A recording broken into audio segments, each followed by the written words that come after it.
Hey, back for the first video, I think, of 2026, and here I have Buckshot Roulette for you.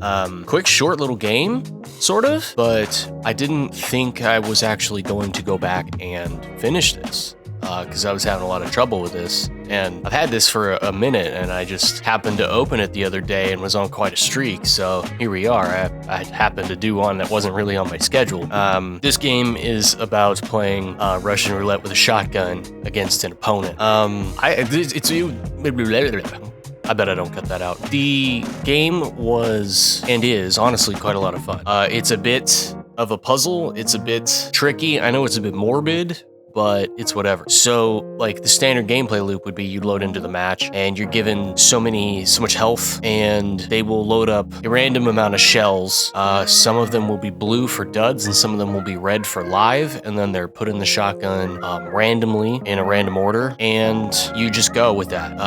You could choose to shoot the dealer or yourself, and if you shoot yourself with a dud, you get a second turn. Obviously, whoever gets shot with a live round loses health, and if you lose all of your health, you die, and it's over. So the game will give you a few items. I think it's something like 8 or 9 items, perhaps. Off the top of my head, I don't remember them all, but it's just enough. Something like the magnifying glass that will let you peek at the round in the chamber. They go a long way to helping you, win the game, but keep in mind the dealer also gets these items, and that's often kind of a huge problem because he's not the dumbest AI opponent you've ever seen in a game. Like, there are times where it will make a calculated decision and lose the percentage chance, but in the later mode, he very rarely seems to make a bad decision on purpose. There are times where I think there were better moves, but it also usually never does anything that's gonna really help you. The standard mode, when you first play it, would be about 3 rounds, and that's a good way to learn the game, because when you get through that, it gives you the double or nothing mode, which is basically that's the endless mode, and that one is no longer being very nice to you. That one is like more actual random events. The shells are different, the health is different, the items are different, and in my experience, the dealer is really aggressive compared to the original mode. Is closer to like a tutorial than double or nothing seems to be. The double or nothing is really most of the game. Keep in mind, I think more recently, I don't know how long ago they did this, but this does have multiplayer. This has up to a 4-player multiplayer, and it's pretty funny. I had a lot of fun, actually, playing this against my friends, even if one of the times I was just playing my just one friend, one-on-one. It can still be pretty fun like that. I've never taken it up to 4 players. I don't know that I've ever played it with 3 players exactly, but it looks to get really chaotic, and it's pretty funny. You would be shocked at how easy it is to lose track of what shells are in the gun and how many shells are in the gun and who's got what items, and suddenly you're just eliminated from the round. And it's funny when you're playing with your friends. When you're in double or nothing mode and you're playing against the dealer and you make that miscalculation, it's kind of frustrating. I mean, it's only up to you, but double or nothing mode is the tough one, and there's an obvious reason for that. Like, it's just odds, percentages, chances to win. But overall, before I get into achievements, I'll get into like more strategy later.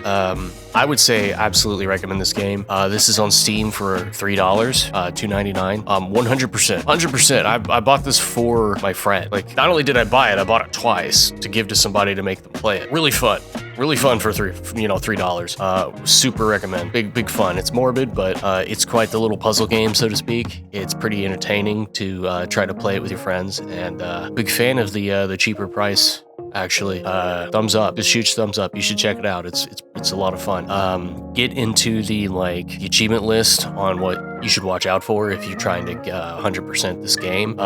Really comes down to probably just 2, maybe 2, 3 of the 16 or so that it has. Because it's not so much like the regular mode, and it's not so much like the secret ones. Some of the secret ones actually doesn't have secret ones, does it? No.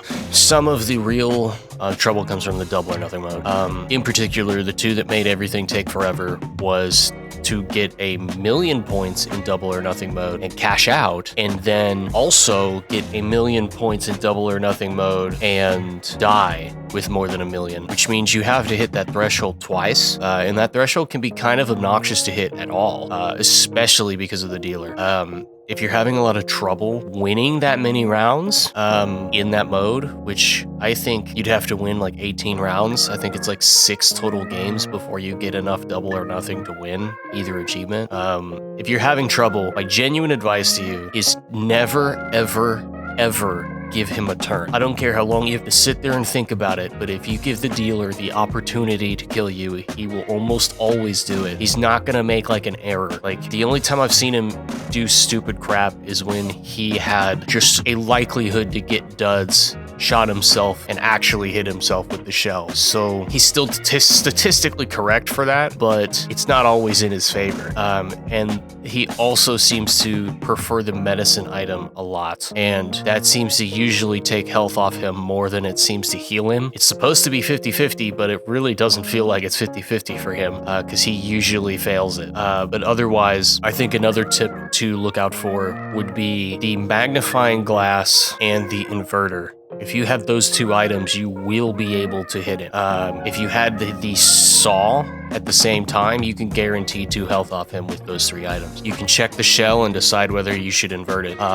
That mentality got me through a lot of that round and a few of those rounds by just focus. You can take his stuff, take something that he needs to kill you. Like, the way I would word it would be, see if you can win right now. And if you can't win right now, how can you defend yourself from him trying to kill you? Because similarly, if he has that magnifying glass and he has the inverter, he will hit you. He's not going to make that mistake. He is going to hit you. So take it slow and think about what he can do to you as well, because he will do it. I think I only caught him one time making like a less than optimal decision, and that wasn't very much for him. Like, he still did bad damage to me, but he could have ended the game and somehow just didn't decide to do that. But there's also an element of when you're running for double or nothing and you're running to 1,000,000, I think the game can just screw you over. Like, you can just be in a situation where statistically you're likely to win, but you have no items, you don't have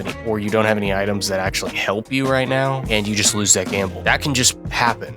That just is a thing that can happen. So don't get too caught on yourself, like, if you're making too many bad decisions, because you could do a lot of things to stop him from winning on you. But there's also scenarios where it was completely up to chance and you just had to take it, right? Like, that was one of the things that slowed me down on this game. Even though I don't really have that many hours in it, I have probably, it's less than 10, it's 9 point something. Feels like a lot of hours to play the double or nothing mode, especially when you have to basically win 6 games of 3 rounds directly in a row, when it can just like be bad odds for you. It was a tad frustrating, but when I did it both times, when I went over 1,000,000 and then when I got 1,000,000, I was streaming it on Discord, and my friends were helping me. We would just sit down and we'd be like, okay, what is the best option here? And a lot of times it might come up with like, you hit him but he hits you, versus you don't hit him and he hits you twice. Like, something like that. Like, there was, during the run that we won, there were 1 or 2 scenarios where we almost lost it all because we had to gamble between how many shots he could hit us with. And the very, very final round that we did win the 1,000,000, it was 3 duds and 2 live, and the best thing we could do was fire 3 of the shells, and that's it. We couldn't guarantee anything. We couldn't get a live round. We couldn't check what was going on. I could only check the first shell in the gun, see if it was a dud. It was. Use it on myself, so I keep going, and then handcuffed him and shot him twice, and we just happened to pull one of the 2 live rounds in 3 shots, which is, you know, scary. You could absolutely lose that. You could lose that gamble, and it would suck to have lost that gamble in the final round at the last time when he had 1 health in him. It would have won, but it didn't happen. But keep that in mind, that if you're going for this 100%, you might need to be a bit more patient than you think you do, and you need to take it slower. You have a lot of control and with these items, and just make sure that you never, ever, ever, ever give the dealer a turn. Don't give him any turn. Don't even, if you can stop him immediately. He will win. He's very determined to beat you, and it doesn't make the wrong decision very often, if at all. It's like a chess bot, kind of. Other than that, I mean, there are a bunch of very small, very typical achievements. I think it would be fun to mention one specifically, which is uncover a live round with the magnifying glass and shoot yourself and die, which is funny. I just think that's funny. I like when they put in little things, and it's even got you going like, why would you do that? Why would you do that? It's like just for an achievement, just to do it, just to put a little funny thing in there to be like, hey, watch this, bang. Like, it's funny to me when they include stuff like that. But other than a couple of the fun ones, like usually they're nothing. The only other one that is probably going to take like deliberate like focus is Full House, where you have to use every item in a single turn in Double or Nothing. The guide that I saw said to start the round, and if you don't get something beneficial, just reset the round. Just keep resetting, because you can keep going, but what are you gonna do? But for sheer happenstance, the first time I tried that, it worked. So I don't know really how hard that is, but that is a 1.2% completion on Steam, which is a tad steep. That kind of shows you that it's either something no one ever does, or it's kind of hard to get to happen. And I might have just been really lucky for that. But you have to use every item in a single turn, and that pretty confident there are more items than you can hold. So you need the adrenaline to take an item from your opponent. So you need him to have something that you don't have. And I mean, it would work if you get multiple adrenaline as well. Like, it's fine. You can use more than all the items. You just have to use each type of item in one game. And it seems like it's hard. You just have to reset a lot, probably. I think the tip for this was, depending on the first round, try to get through the round without using any items, or using as few items as you can. Like, if you get duplicate beers, you can use the duplicate, just pocket the one that's not, because you're trying to fish for a variety of items, and technically you don't want to win the round either, because you'll lose them. So I can see why there's a big like reset everything aspect of it, but I think there's also one of the reasons I never did it was because you have to also use the medicine, and if you were trying to win, I would never touch the medicine. I don't want a 50% chance to lose a health just to gain 2. Like, I'm never touching it, and I don't use it. So that's probably why I never got this previously, because that's at least one item I never used. So that just is what it is. That's just how it is. But yeah, really, we will wrap it up. It's really only got a couple achievements, and it comes down to doing really well in their backup mode and the extended further mode past their short campaign. And it's not impossible, just be patient. It can be a little more difficult than it would make you think that it is, and you could do it. I did it in less than 10 hours. Like, I've had worse games than this, for sure. It's just, you need to be a little sharp on it and never give the dealer a turn. That's gonna be the little quote from the video. Do not let the dealer have a say in anything you're doing. The fact you move first is the only advantage you actually have. Don't let him play. He'll win. That's it. That's all I got. But yeah, into the video. I'm happy to make a few more of these videos. I'm getting walled out. I got a lot of work. I got a lot of other stuff going on. One of these days I feel like I'm repeating myself too much by talking about Tony Hawk's Pro Skater, but it has become just an utter grind.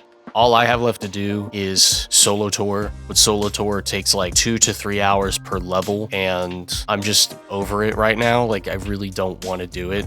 It's sheer grinding. It's not even difficult. It's just a pain in my butt, and I don't like it.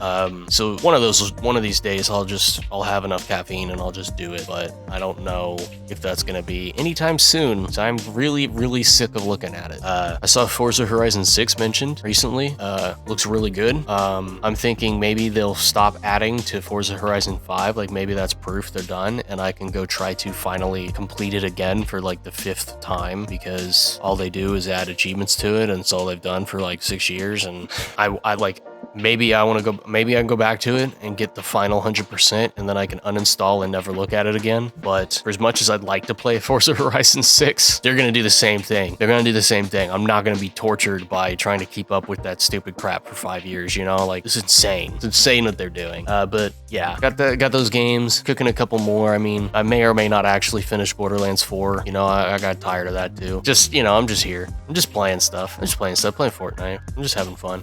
Yeah, I'm gonna stop rambling. If there's anything that you want me to check out, a bunch of new indie games, I'm sure, floating around, just let me know. Leave a comment, leave a duck, maybe, I don't know, leave a frog emoji, that'd be funny. Just let me know, just say something. I mean, if you get this far, I mean, I'm happy that you listen to me ramble this much. I mean, I'm kind of surprised that this channel is doing as well as it's doing. Like, I'm looking over here at my little counter, I have 112 subscribers. I'm kind of surprised. I didn't think that I'd have this many people want to listen to me just ramble about a video game. So I appreciate that. Let's see how this goes going into 26. Let's see how many more games I can just happen to complete when I can, you know, quit playing Fortnite every day.